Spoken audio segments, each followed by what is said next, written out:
The queer history of Aotearoa New Zealand is fascinating. It can also be funny, moving and tragic. In this episode, it's also a little bit creepy. This is the story of William Yate, the perverted priest.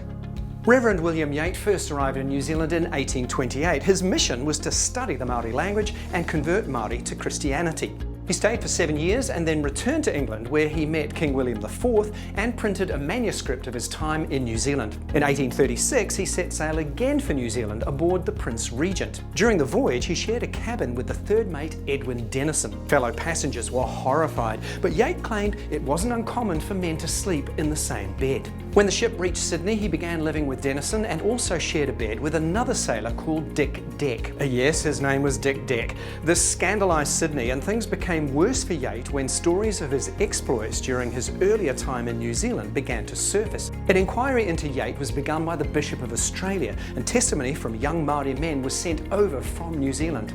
One man said Yate told him to unbutton your trousers.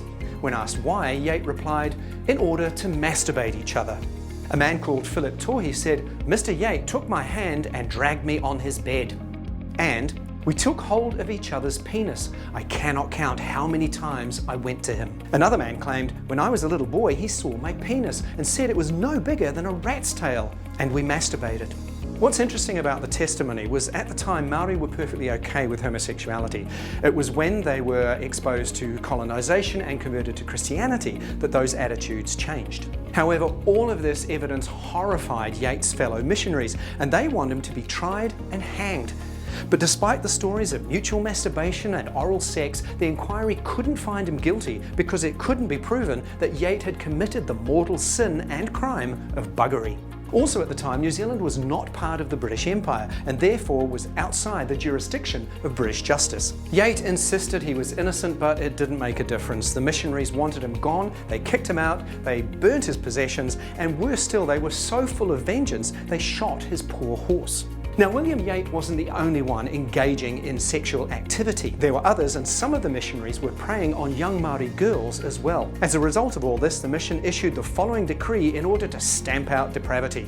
Single men of this mission be recommended to withdraw from the land as early as possible. From then on, only married missionaries would be able to carry on God's work in the Antipodes. So what happened to the perpetrators? Well, the church did what churches always do when their priests molest their flocks. They hushed it up, moved the offenders on, and blamed their indiscretion on the temptations of Satan. But what about William Yate? Remember, they wanted to hang him and they shot his horse. Well, Yate returned to England in late 1836 and failed to clear his name. He still had some friends though who believed in him, and eventually they put him in charge of a mission for seamen in Dover, where he died at the age of 74. And so ends the tale of the perverted priest. Despite the scandal, he died in a situation he probably enjoyed, surrounded by a whole load of sailors.